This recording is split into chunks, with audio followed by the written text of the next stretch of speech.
I am currently in the middle of renovating a Soviet-era house built in the 50s. And since winter is coming rather quickly, I will need a door that can keep the cold weather outside. Instead of buying one I didn't really like, I decided to make my own. How long can it take anyway? Right? For the new door I picked finger-jointed pine lumber. Not only because it's straight, but also it doesn't have any knots that are usually very prevalent in pine. Which also means it will be much easier to paint later. I did originally want to have a wooden look on the exterior of the door, but decided against it, because of the location of the door, which has minimal cover and gets beamed with direct sunlight all year around. So paint was the most durable option in my case. I did not want to use any kind of metal fasteners like screws in the door frame, in case I have to trim it down later. So I just went with a simple mortise and tenon.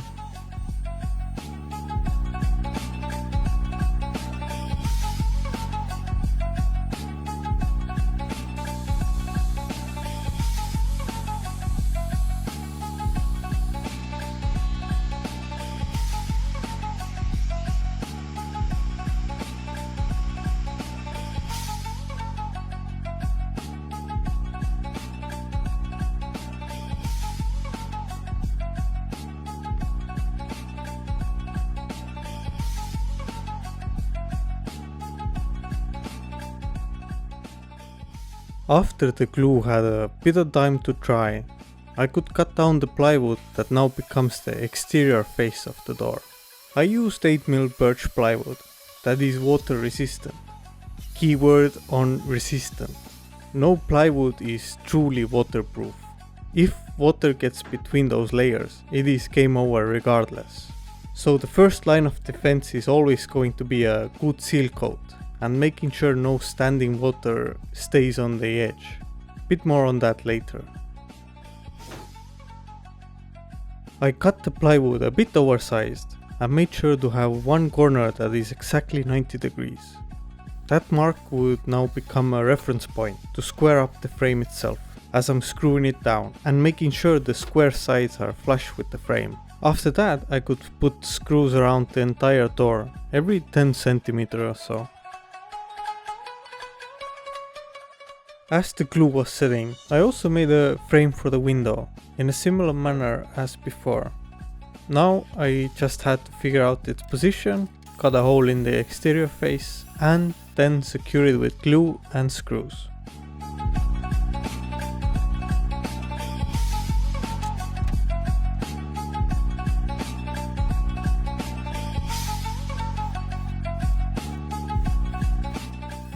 I'm a big fan of the flush trim bit, so everything that was left a bit oversized before now gets trimmed down.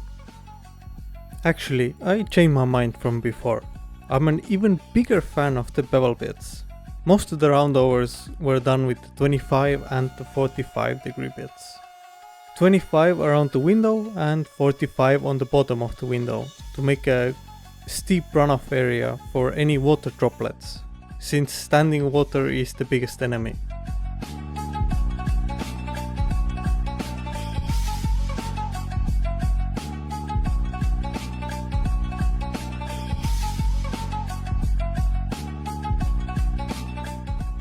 After that I filled the screw holes with 2-component putty and sanded it flush again.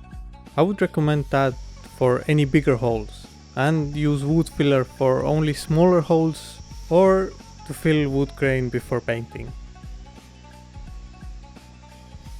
Since wood on its own is a pretty terrible insulator, I had planned to fill the door cavities with 50mm EPS foam boards I had left over from another project.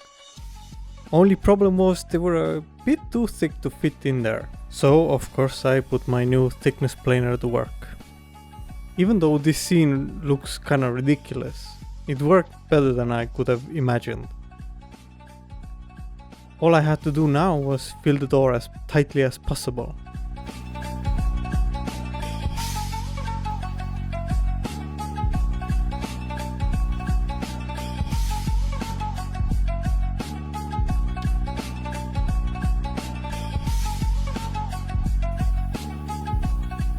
Now, if I had wanted to take the easy route, I could have just slapped the plywood on both sides, painted the whole door white and call it a day there. Actually, that's exactly what I had planned. Luckily, the plywood sheet I had intended to use was not enough to cover the entire door in one piece, since I had already cut a chunk from it for something else. After measuring over and over many times, I realized I might have just enough to break it down into chunks, cut it square and try to imitate some kind of wall panel look. All the panels were cut so the grain runs in the same direction, and I had to squeeze the plywood sheet to its last drops to have just enough for this door. To make the panels look more panelly, I also routed a 40-degree bevel on the edges that touch. Later on, those transitions will all be painted over. All the small pieces were cut from random offcuts and had to be matched by eye, so the grain pattern looks natural. Once the layout was figured out, I would once again get out my trusty bucket of glue that was getting much lighter at this point. And to secure the panels while the glue dries, I shot small brad nails through the edges of the plywood. Later on I would fill those holes with wood filler and then cover all the exposed plywood edges with paint.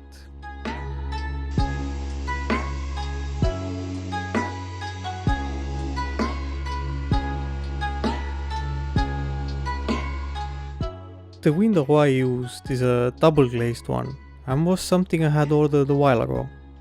I kinda wish I had gone for a triple glazed one instead, for an even better insulation value. But you live and learn. Anyway, for the trim I wanted to continue the same angular bevel design that had started to become quite a theme with this build already. And the easiest way for me to shape these thin strips of wood without a routed table was to do it right on the door itself. Since that is all for the interior side for now, all paneling will be masked off and won't be touched again until the painting is done. And we can move on to the hardware. For the locking system I chose a 3-point lock, not just for security but to also make sure the door is sealed well both at the top and the bottom. It did not come with any instructions or measurements, but the install was all pretty straightforward after measuring off the lock itself. First I mortised the pockets for the lock mechanism.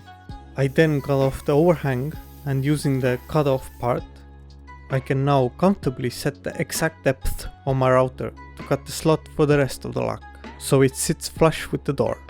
Trickiest part was probably accurately measuring the keyhole slots. And as soon as I was finished mortising the holes for that, the actual door handle kit arrived with templates that would have been very useful 30 minutes ago. I guess I skipped over the part about the exterior profile here as well. So let's rewind a bit to when I was making the door jamb. The jamb was also milled from pine. Sadly it was not finger jointed, so there are some nuts that I will have to fill before painting. Since it will be an inward swinging door, any water that's running off the door would have collected in the gap. To counter that, I routed out the profile on the exterior face, so the door extends a bit over the gap, while also taking into account the room needed for seals and the fact that the jamb would be flush with the door on the interior side. And while we're at it, I also remade the bottom sill from birch, as it is a much harder wood than pine and it will handle getting stepped on a lot better. Now the water runs off the door, down the sill, and once it reaches the groove at the bottom, it drops off. Once all of that was out of the way, I could glue together the door jamb itself. Since there are a lot of tight tolerances and, well, let's face it, I'm kinda stupid when it comes to doing math, I just dry fitted everything into place using 4mm spacers on the interior side to make sure I have an even gap all around. And then I used the pencil to mark where I needed to cut. A little bit of wood glue and a few screws later, I had a perfectly fitting door jamb. Only thing was, it was still pretty rough. All that brown you are seeing on here is wood filler. I ran out the regular white one. Now keep in mind I did mill the whole thing with a small trim router. So considering that, I'm just happy it did it at all, without blowing a motor. One last bit of hardware to add was the hinges. I used 2 closed bearing hinges and marked them so they would land at the center of the panel for a cleaner look. Since I wanted the cap to be exactly 4 mm, I would calculate the depth of the hinge by measuring it in the closed position, then subtract the desired gap and divide that by 2.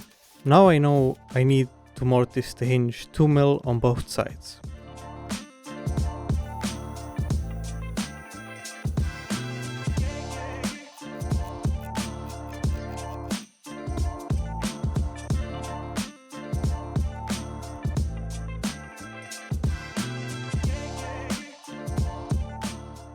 To help me paint both sides at once, I took some inspiration from a rotisserie chicken. Sadly, the only thing I had to compromise on the whole door was the actual paint. Ideally, I would have loved to spray it with an industrial grade one, but a lot of those 2K paints contain isocyanates, and there are no mask filters that can catch that. So, for health reasons, I have decided not to paint with those anymore. Only thing that actually works for isocyanates is an air-fed mask, and that costs as much as my kidney. So if anyone in the market for one, hit me up. The paint I ended up using is a white solvent-based enamel paint, and I went with 2 thick coats of primer to seal it all in and make sure it's as water resistant as possible. I was getting a bit of an orange peel with the primer. So to smooth it all out, I wet sanded with 1000 grit paper in between coats to keep it all smooth. Honestly, no matter what you use to paint with, the actual prep work is always going to be 90% of the actual work, to guarantee a smooth finish. After the primer had been sanded smooth and dried off, I could finally spray on the paint.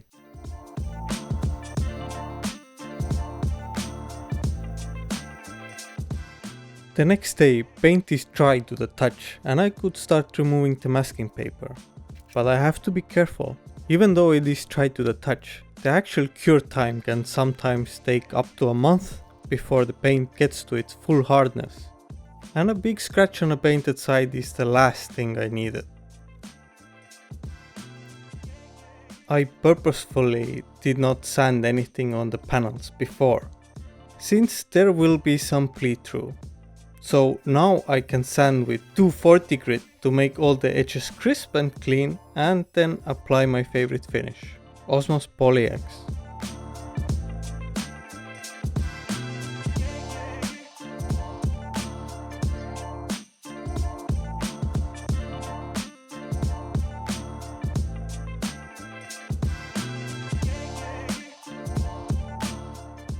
While the finish was drying, I took some time to seal the top and the bottom of the door, with primer as well, so water and moisture does not get in the wood. And for the bottom sill I used clear coat meant for marine use, that should stand up to a little bit of rain. We are nearing the end here. The glass gets installed with a nice bead of silicone all around for an airtight seal. And the hardware gets put on for the last time. It's not as green outside anymore as it was when I first started. Took quite a while to finish this one, while also juggling many other things. A few things on the install I should note is that I used treated lumber wrapped in waterproof tape to act as a spacer between the concrete and the door frame. So there is no actual direct bridge for water to soak into it. And if you have ever had the pleasure of trying to make a concrete screw stay in a silica brick before, you know at times it can be a gamble, and the house always wins. So to boost my odds, I stuffed some wire in the hole, giving the screw a bit more to hold on to.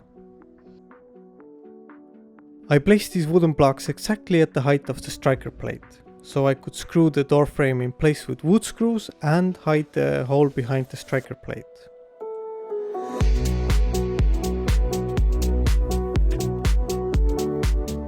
I was also quickly losing daylight, so filming became rather difficult.